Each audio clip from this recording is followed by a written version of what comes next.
कैसी अच्छी महफिल जमी हुई है, कैसी अच्छी गज़लें, कैसी अच्छे अच्छे शेर सुनने को मिले। और आमतौर पर मुशायरों में बहुत लोग होते हैं और जब हम लोगों की बारी आती है तो लोग कम हो जाते हैं, मगर मैं देख रहा हूँ कि आप लोग सुन रहे हैं माशाल्लाह, बहुत जमा हुआ मजमा है।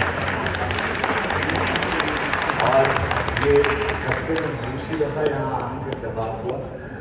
हम लोग जाते रहते हैं दुनिया भर में, मगर मैं ये देख रहा हूँ कि लाहौर में भाई आप तस्दीक करेंगे कि नौजवानों की तादाद शेर फहमी के हवाले से ज़्यादा है, बेहतर है।